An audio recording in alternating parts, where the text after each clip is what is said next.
Now, last week on the ZMan show, we took a look at the history behind the Xeno series. We started on Xenogears on the PlayStation 1, all the way up to the Xenoblade Chronicles series on Nintendo platforms. I didn't talk about the games themselves though, as I don't have all of them, but I do have Xenoblade Chronicles for the Wii, and Xenoblade Chronicles X for the Wii U. These are two JRPGs that Nintendo has published, and some people will say these are some of the best RPGs, period. So, why is that? So let's take two quick looks at Xenoblade Chronicles and Xenoblade Chronicles X.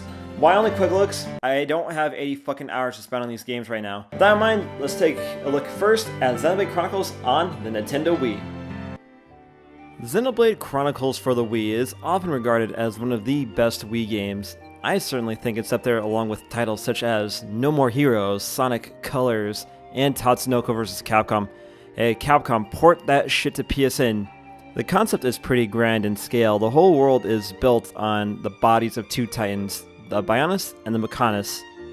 It needs more Bionicle for the next game. We play RPG hero Shulk Hogan, most known for his role in Super Smash Bros. For Wii U and 3DS, where he lives out my fantasy of getting stomped in the nuts by a Lady Palutena.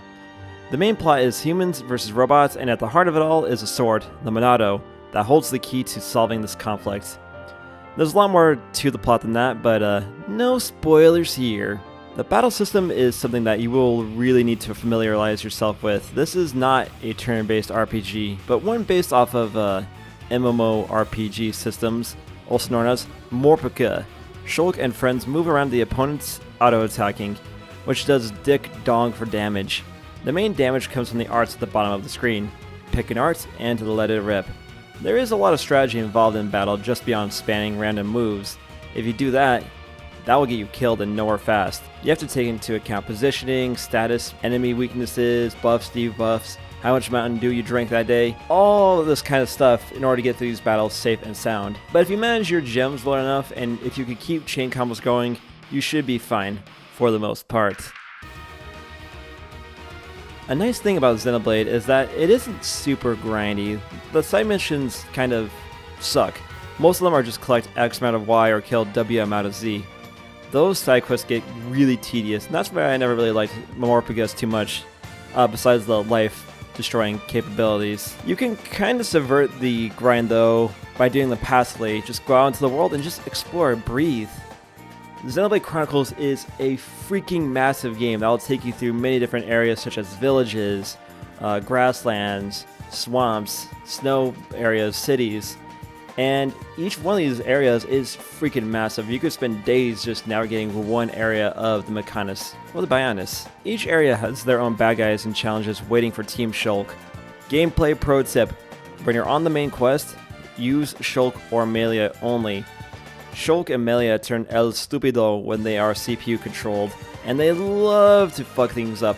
Hey Shulk, stop using Battle Soul! I do have a few complaints about Xenoblade Chronicles. Mostly it's kind of lackluster models, and the fact that the game is just a bit too long for its own good. A normal playthrough will last you about 80 hours, and that's not taking into account side missions, but it is a game that really left an impact on me, more so that I can explain in one quick look video. It's a title for the ages that will go down as one of the most epic, ambitious, moving, and most importantly, fun JRPGs of all time. The Wii disc is hard to find and in high demand from Nintendo collectors, but for those who want it, it is available on the new Nintendo 3DS or digitally on the Wii U store.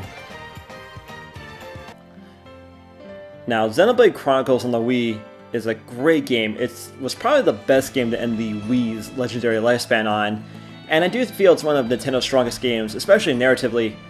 But it did have a sequel, well, not so much a direct sequel, but a follow-up called Xenoblade Chronicles X that doesn't get talked about as much as its predecessor for a few reasons. It was a late release Wii U title, and it was on the Wii U, so there's two things right against it right there. But I feel like Xenoblade Chronicles X is the better of the two games. Why is that? Well, let's take a look right now. Xenoblade Chronicles X is not a direct sequel to the first title, but it carries some of the themes and battle systems. An alien war destroyed the Earth, and now the remaining humans are now surviving on an alien world called Mira. If you're getting a Mass Effect feel or a Titan AE feel here, you're not the only one. Have fun making your own custom OC. You can really go nuts with the character creator in this game. Here's my OC, Don't Steal. And set off on adventure. Xenoblade Chronicles X is a fitting name. It's the cross between Western and Japanese RPGs, ha ha ha. The plot and setting are more in line with Western taste, with dialogue trees that Mass Effect fans might be familiar with, but the gameplay and art style are unmistakably Japanese. And indeed, the art in this game is beautiful. Lush grass and wetlands, bone-dry deserts, a land covered in pollen.